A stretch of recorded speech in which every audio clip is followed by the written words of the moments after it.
I'm Meredith Hutchison-Hartley. I'm Emily Geddes. I'm Frank Hutchison. And welcome back to the Hidden History of Business podcast, where today we are discussing Southern food. Now, wait a minute. What does Southern food have to do with business? We talk a lot about beer and butter. We've done a lot of food history, and that's because food is always the history of survival and adaptation and innovation. It's supply and demand and everything else. And that's one of the things I love about the history of Southern food.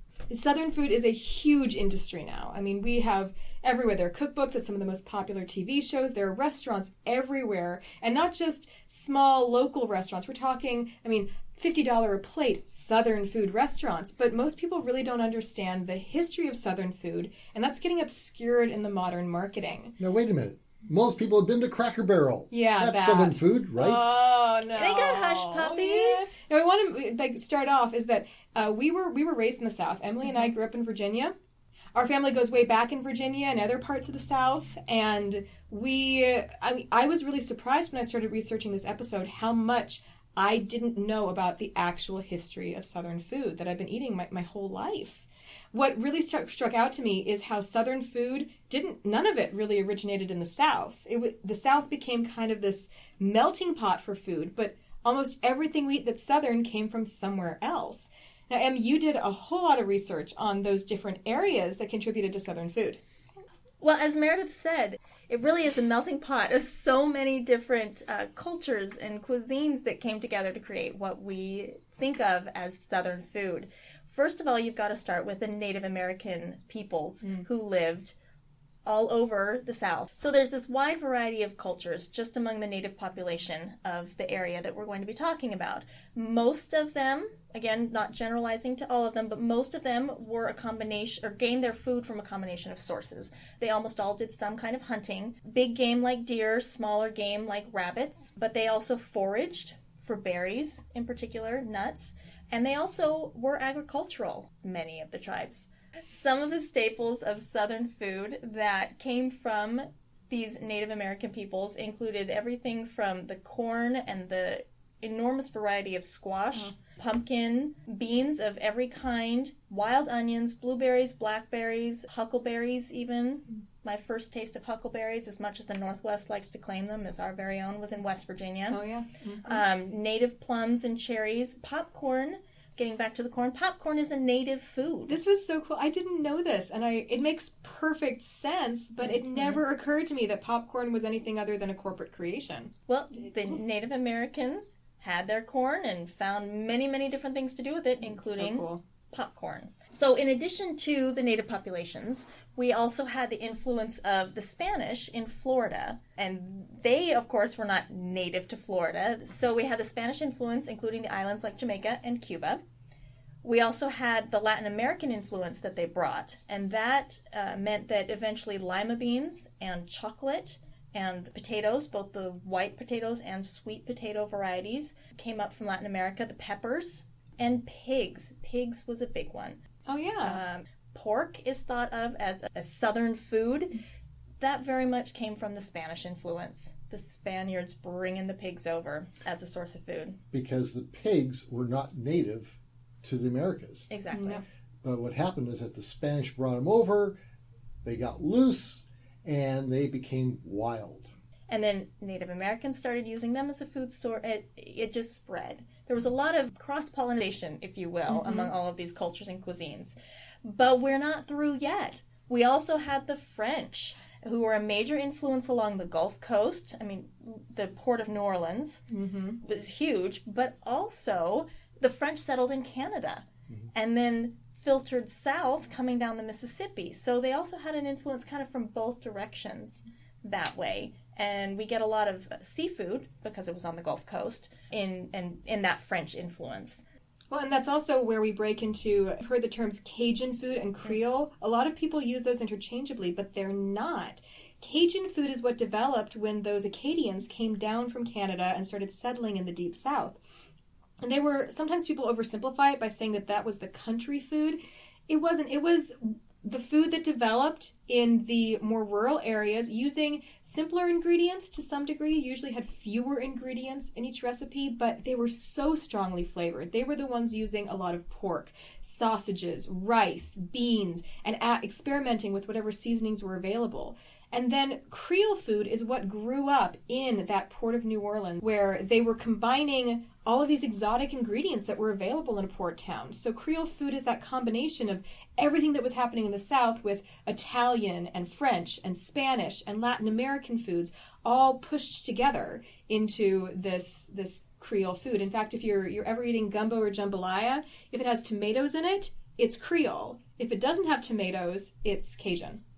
They're very distinct, different styles.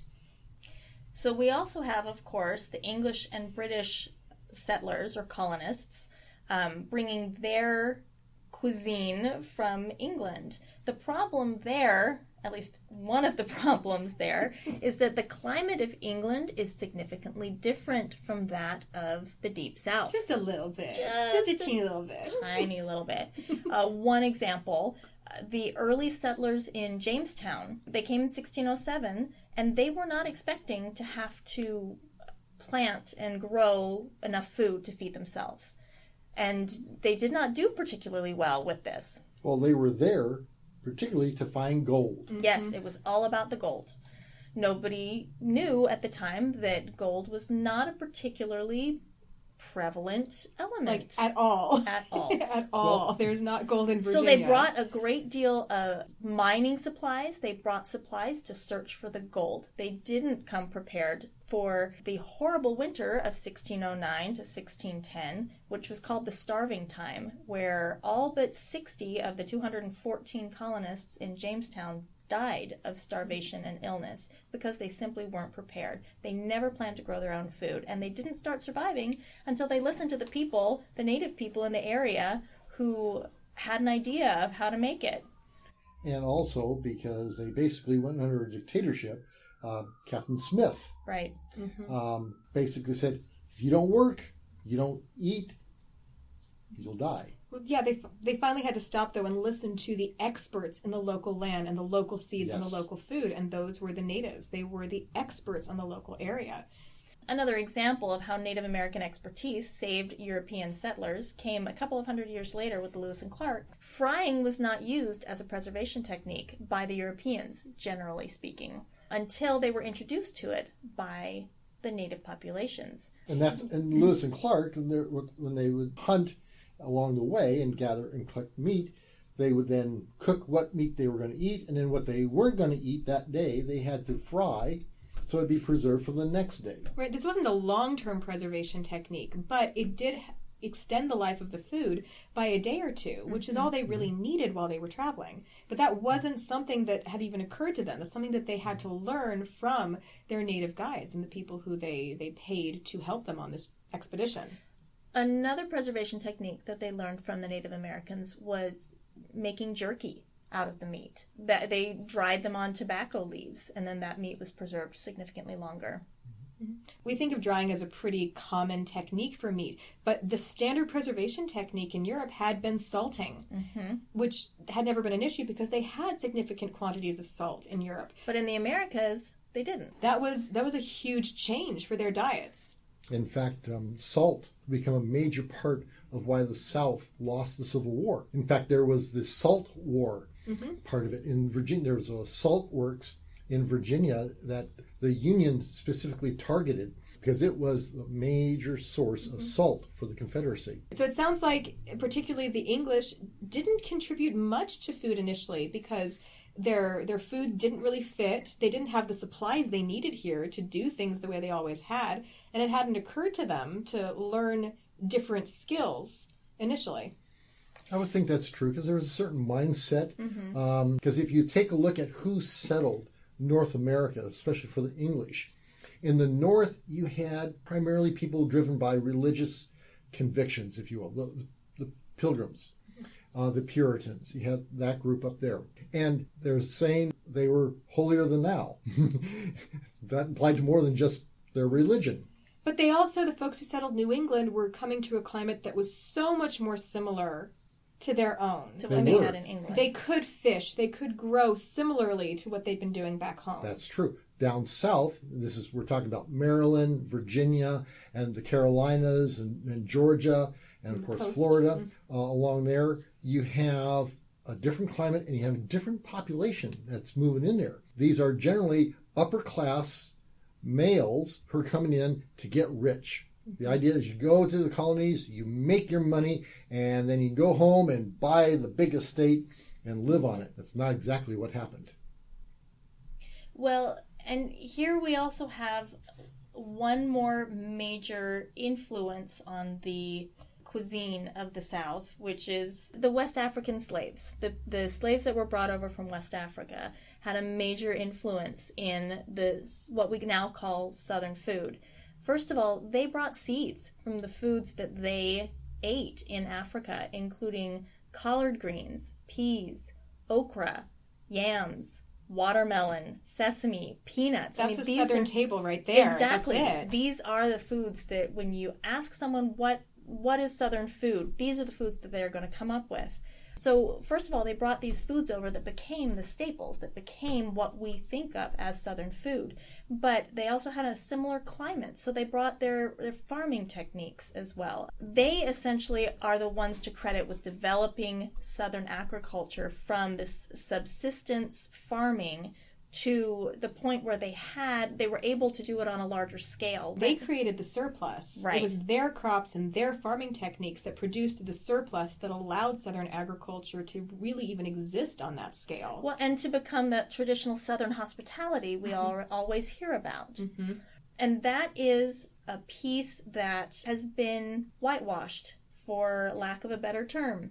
That is a major piece of Southern food history that has been kind of written out of the history books. Mm-hmm. And ignored. Totally. Oh, and they didn't just bring the food, they brought the techniques too. Stewing is a fundamental West African cooking technique. So we've got all of these different influences. We've got the Native American influences on the food. We've got the Spanish influences that add in the pork, and the Latin American influences and the influences from the islands.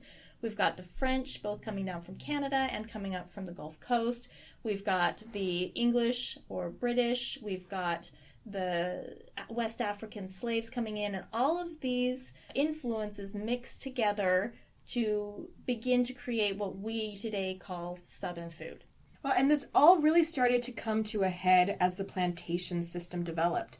Plantations were these large estates that were agriculture focused. There were usually large numbers of African slaves who worked on them. It was owned by a family that lived in the great big house. They employed white overseers and white skilled craftsmen who would then supervise their slaves. And the slaves did the vast majority of the work. They were the economic backbone of the South. I should also point out that the plantation population was not the majority. No, but it's what everyone aspired to. You had most of the whites in the South had small farms, and their aspiration was to own a slave. Mm-hmm. The icon of being a Southern gentleman was Thomas Jefferson, who owned vast estates, who was an educated man, who had traveled the world and had brought the things he had learned around the world back with him. One of the things people don't know is that Thomas Jefferson's primary cook for a long time was a man named James Hemings. And if that name sounds familiar, that's because Thomas Jefferson's mistress, Sally Hemings, was his sister. Jefferson had purchased the Hemings family. They were about his age. He'd brought them into the house and developed relationships with many of the Hemings children. He tried to promote them into higher and higher positions within his home. When Thomas Jefferson went to France as an ambassador, he took James Hemings with him.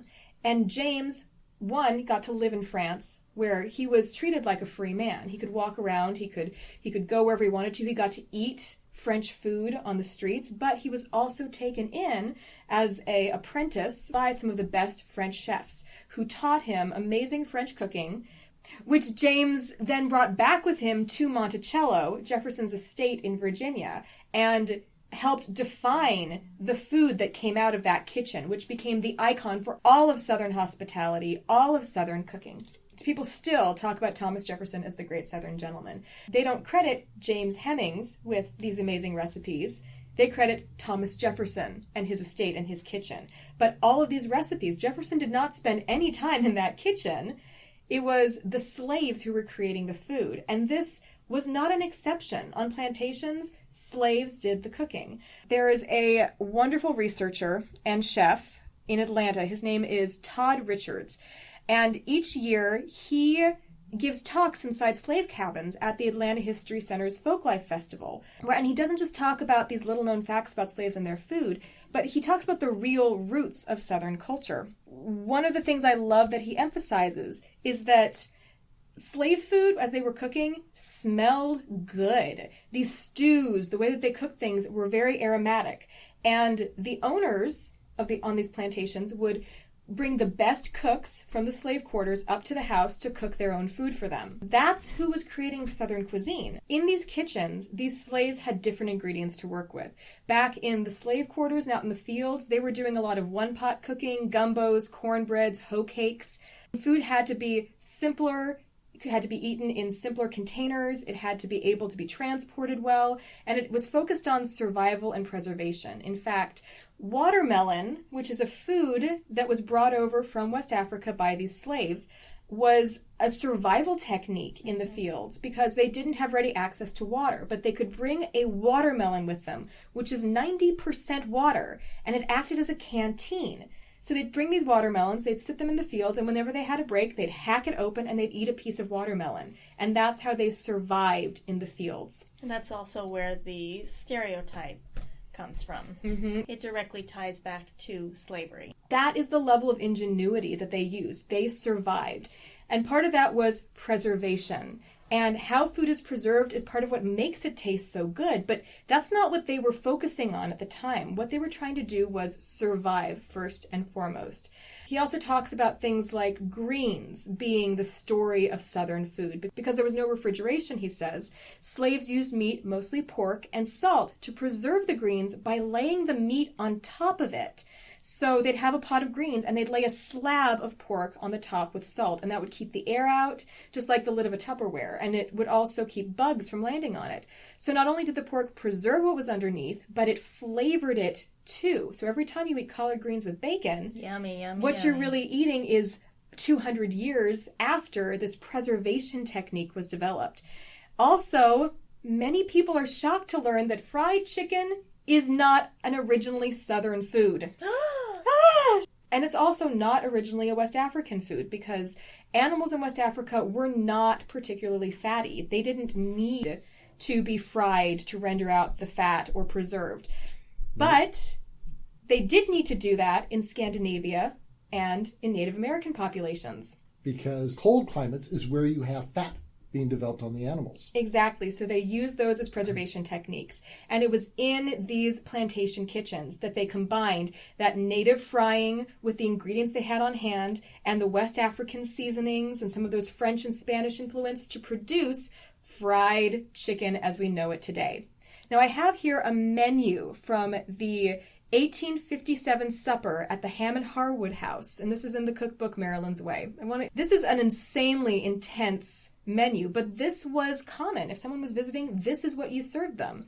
Supper was crab flakes Maryland, veal and ham pie jellied, dressed cucumbers, Augustine's chicken croquettes, goose in aspic, chilled sliced tomatoes, hot rolls, a trifle with syllabub, peach ice, lemon iced cream, little sponge cakes, maids of honor, queen's punch, claret cup, and cherry bounce.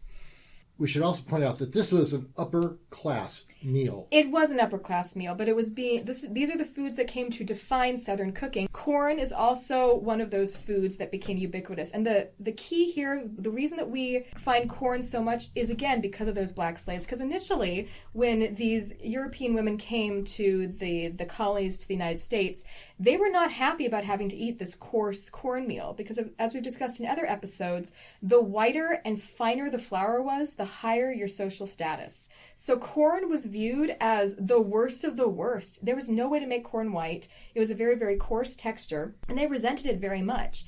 But it was, again, these African slaves who figured out how to take this cornbread and cornmeal and turned it into these delicious, light, amazing textures through frying, through how they made the cornbread, how they integrated it into the grits. Okay, I am literally like salivating right now. I'm so sorry. I know, I'm missing. Hush puppies, cornbread, spoon bread, all of these things were invented over those slave campfires and also then refined in those kitchens. Using an initially native food. Exactly. It's this perfect melting pot of innovation and adaptation that you don't see anywhere else in colonial America or in the 1800s. The other thing that really struck me is that growing up, even though we lived just a hop and a skip from colonial Williamsburg growing up, I mean, we went to a lot of interpretive presentations. What I hadn't fully processed as a kid was that the slave workers were not unskilled. The folks working in the great house in those kitchens, they were not the only skilled cooks. In fact, it takes a whole lot more skill to make a pork tail, a pork ear, or pork feet edible than it does to make a pork roast taste really, really good. And that's what they were doing. They were taking the random leftover, the worst piece, the least nutritious piece, and they were turning them into something that was edible, could be preserved, and would help them survive. And that takes an incredible amount of expertise and skill. And really what you're seeing here, though, is what Hollywood has done to us. Yes. And also, I'll go back to Uncle Tom's Cabin. You have this picture that, hey, the slaves were working out in the fields, picking unsophisticated. cotton. They were the butler or the maid and doing menial labor. A lot of the skilled craftsmen were the slaves. Now, they may have a white master craftsman supervising them, but the ones who were actually doing the work were also skilled. Now, Frank, you were telling me a story about that. Well, yes. Roy Underhill is the star of the Woodwright Shop, and he has emphasized since 1976 in his show, The Woodwright Shop, which is still going on, traditional woodworking. At one time, he was the head carpenter at Colonial Williamsburg. He was asked at one point to build some slave quarters. The historians who were directing the project said, hey, we want them to look like shacks because, slavery is bad, and that's what they lived in. And Roy Underhill said no. He refused to do that because he says the slaves were the craftsmen. They would not build shacks for themselves while they're building fine homes for their masters. The quality of the materials may not have been as nice as what their masters got, but the quality of the work would have been the same. And this is something that gets hidden in a lot of Southern history because credit for good craftsmanship usually went to whoever the white overseer was or the owner of the plantation. And I had to laugh. Literally, last night I watched episode 4 of Mercy Street, which is this new series on PBS that follows a hospital in Alexandria during the Civil War, shortly after the Union has taken over the town. Now, the hospital was actually a hotel initially that was owned by an upper-class Southern family and was confiscated, was grabbed by the Union forces to use as this hospital. They still ostensibly own it. They still live in a house down the street from it, but it was their hotel that has been taken by the Union to use as a hospital. In this episode, the Union soldiers want to throw a ball for morale, and they're going to do it in this Confederate family's home. But the quartermaster for the Union Hospital comes and he brings a proposed menu to the lady of the house, who reads over it and is horrified. She says, "This is much too simple. This is a horrible menu. I will be disgraced if we serve this here." So she has her black servant come with her, the woman who runs the kitchen, and they walk off to show this quartermaster what really needs to be done and how they're going to fix it. Later in the show, the quartermaster shows up with his black assistant who has made a cake that they put on the table and they stick a little flag in, and it does not look very good. And in walks the lady of the house with her servant who had been a slave before the Union freed all of the blacks in Alexandria. They walk in with a huge covered metal tray, and they pull it off, and underneath is this amazingly complex pile of cooked and candied fruits with caramel drizzle, and it's piled high, and they stand there staring at each other across the table, and her black cook says, "This is apples Parisienne." They stare at each other, and it's very obvious they're going to have a showdown over who has better food. And as the party plays out, obviously everyone eats this amazing fruit concoction of apples Parisienne, and there's only one little slice taken out of the cake. And the scene culminates in the white mistress of a house staring across the room at the white quartermaster who is eating her dessert. It's this moment of victory, and she even tells her husband, "You see that there? That is a victory for Dixie." And the last shot is of the quartermaster's black assistant standing next to the cake, standing, very stiff, trying to have pride in his workmanship. The scene plays out as if it's a battle between the white quartermaster and the white plantation mistress. But who did the actual cooking? Even there, what we see is that it was actually done by the black assistant and by the white mistress's black slave, who has now been freed but is still stuck working for the family that previously owned her. They're the ones who actually did the work. But who gets the credit? And this shows up throughout Southern history, that the cookbooks that were published under the mistress's name or the plantation's name, not the women and men who worked in the kitchens and actually created them. Even when the young women of the house learned to cook something and were going to take it out to people in the area or take it to an ailing relative, they learned to cook from those same black cooks and nannies. And actually part of that was because at this point, slaves were not encouraged to learn how to write. So the people who write cookbooks are literate. And so it's the whites who are recording the recipes. And if you write something, you get the credit. And it honestly never occurred to them that it was not their recipe because they owned these people. And this is part of why that the credit disappeared. Even though this was the history, how did we get to this point where that's not how we view Southern cuisine? And some of that really comes out in the history of what happened after the Civil War. So after the Civil War, slavery is abolished, the slaves are all freed, but they still need to provide food for their family. And while the plantation owners no longer own slaves, they still need people to work the land. And so this structure of sharecropping is developed, where poor former slaves, as well as some poor white Southerners, work the land and give the majority of the crop back to the plantation owner. And it was a pretty huge majority, too. Oh, yeah. Well, it's the rent. In fact, it was a similar system to what was in place in England. Mm-hmm. You had the large estates and you had the common people that worked there, and they had to give most of their crop to the lord because that was the rent that they paid.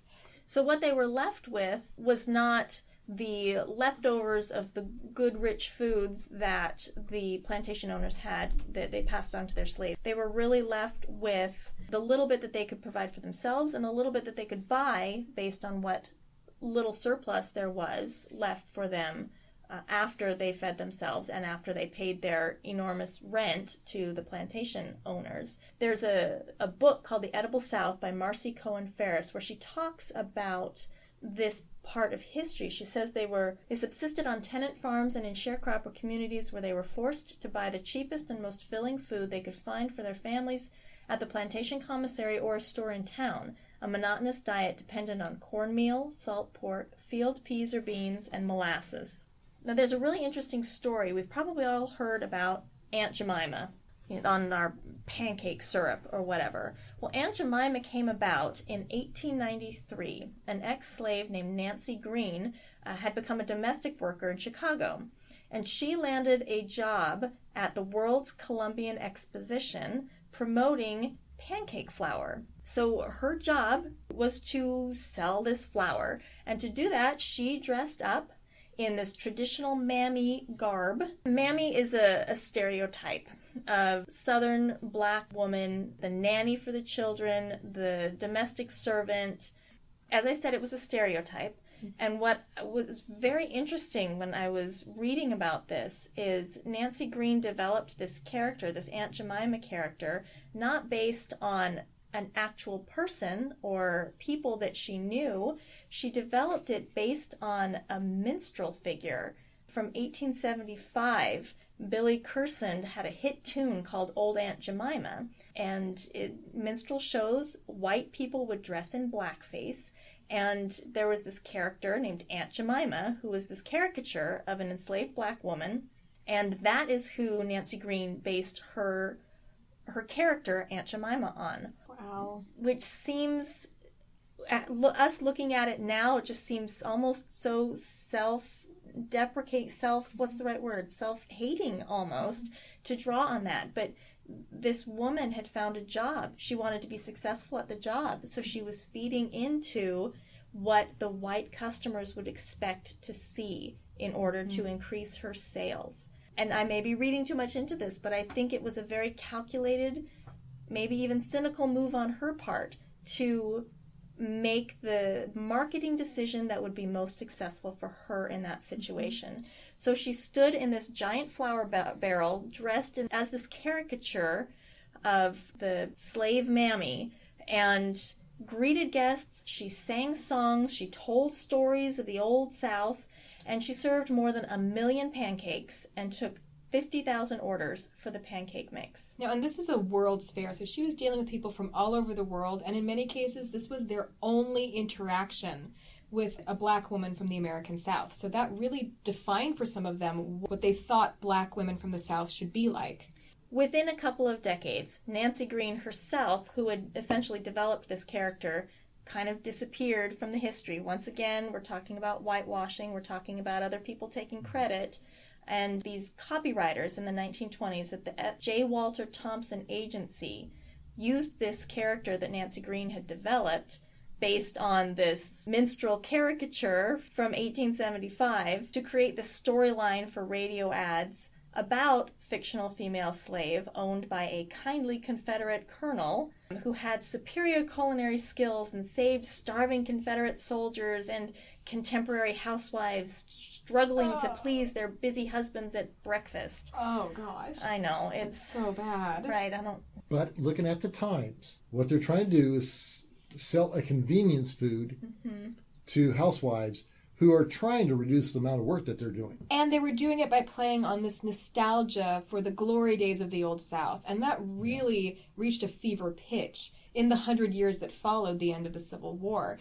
What's particularly interesting about that time period is that, as you discussed, and because the people who had traditionally been making Southern food could no longer afford or no longer had access to those richer ingredients that they had used to invent it, that food was only served on the tables of middle and upper class white Southern citizens. Now, that food was still, in many cases, being made by black employees in these households. They were still employed as house servants and as cooks. If anyone has either read the book or seen the movie of The Help by Catherine Stockett, that's very much the case. It's set in the 1960s, and you've got these middle-class and upper-middle-class white women who hire black women to come in and be their cooks, their maids, and whatnot. And they're very proud of the amazing food that their cook produces. They have their luncheons and their dinner parties and whatnot. But the food that these women are cooking for their white employers is very different from the food that they go home and fix their families at night. And this is, again, part of that story of how Southern food became more and more divorced, and at least we stopped associating it with the people who had actually created it and were cooking it. Well, you're now to about the 1960s. I lived through that period, and I can tell you that one of the things, 1961 was the centennial of the start of the Civil War. You had TV series, and of course you had movies, and they romanticized the Civil War. I mean, the Civil War was the bloodiest war the United States has ever been in.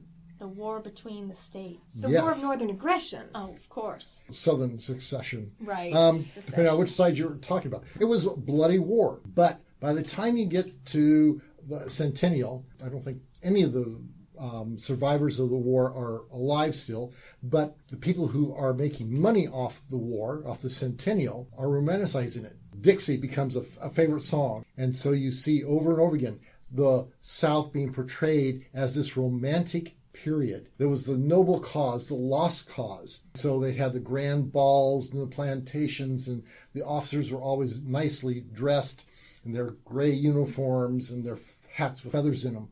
And the same romanticization happened with Southern food. We hear it described in a couple of ways. It's fine Southern cooking, or it's comfort food. It's down home, it's simple, or it's the great elegant plantation food and these amazing cookbooks that were published by these prominent white female cooks. So we get to today, where Southern food is big business. Very big. You have restaurant chains who emphasize that they do Southern food. I mean, you have Cracker Barrel, which is about on every interstate in the world. And it's a whole shtick. Cracker Barrel is both a restaurant that serves blackened catfish and hush puppies, but it also has this kind of kitschy gift shop that you wait in that's full of supposedly cutesy, craftsy Southern goods and foods. You have those. Even Kentucky Fried Chicken. Yes. And even Chick-fil-A, which is very, very popular in the South, going back to this fried Southern tradition. Yes. It's everywhere. And now we're even seeing bourbon is enjoying a huge resurgence. And bourbon is a fundamentally Southern drink based off of corn right there. Mm-hmm. And you're seeing, even here in Spokane, we have several restaurants where it's $50 a plate to get this heightened fusion Southern food where they combine it with these fancier ingredients and serve it in elegant ways. It's big business. Cookbooks, TV shows, everything. Right. In fact, more recently, we have one of the largest personalities associated with it, Paula Deen. Mm-hmm. Built an empire. Had a restaurant, had books, had a TV show, and all came down. The food a lot of these places are emphasizing is a fried steak smothered in gravy, or mashed potatoes smothered in butter, rich biscuits. And we learned from this history, that's not the actual historical Southern food. Southern food was not all greasy. It was not all super rich.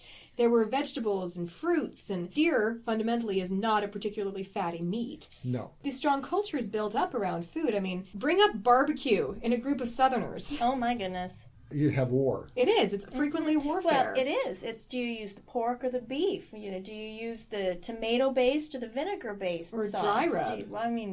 It's you come to blows with people over what's the right way to barbecue. Because it's strongly tied to culture and heritage for a lot of folks. And regions. Mm-hmm. Not just that. The Southern food has become romanticized by a large part of an industry that's done it to gain money. Just like Aunt Jemima was a romanticization of a stereotype that they used to market things. That's what's happening today with Southern food. But we do have a backlash to that as well. We have folks like Chef Todd Richards, Marcy Cohen Ferris, right, and researchers like Cornelia Walker Bailey, who are really going back to what the roots are in food and really looking at all of these influences, the native influences, the West African, the Spanish, the French, that came together and created these foods. In fact, I will link to this on the website. The National Geographic's The Plate. It talks about Cornelia Walker Bailey and how she ate red peas growing up.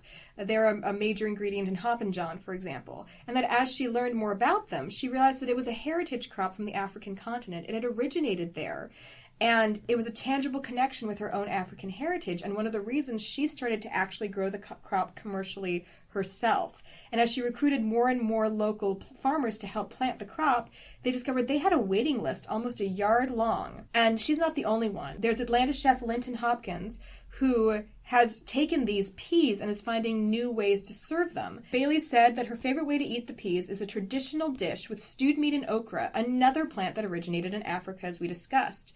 She says, I had quite a few okra dishes when I went to West Africa. They had it in stews and stuff, very, very similar to what we eat here.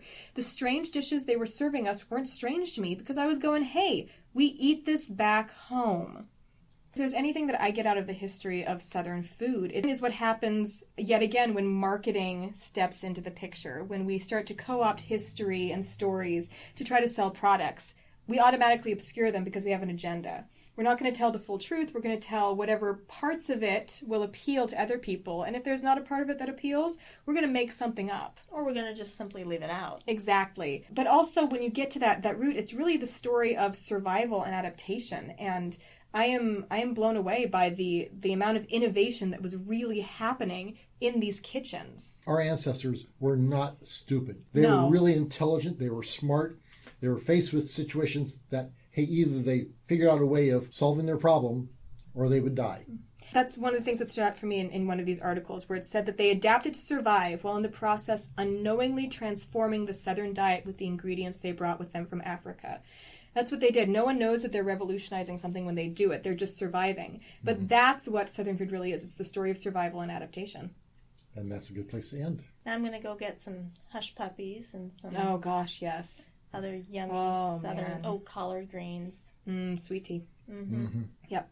Okay. All right. Thank you for joining us. If you liked this episode, consider leaving us a review on iTunes, Stitcher, or social media. You can find Snark, updates, and behind-the-scene peeks of production on Twitter. Our handle is @HiddenBiz. That's @HiddenBiz. You can also find us on Facebook as The Hidden History of Business. Music for this podcast is from the album Time Within Itself by Michael Waldrop and used with permission of the artist. You can find out more about it on iTunes and Amazon. If you'd like to access show notes and multimedia content and the periodic rant from your hosts, be sure to visit our website at www.hiddenhistoryofbusiness.com.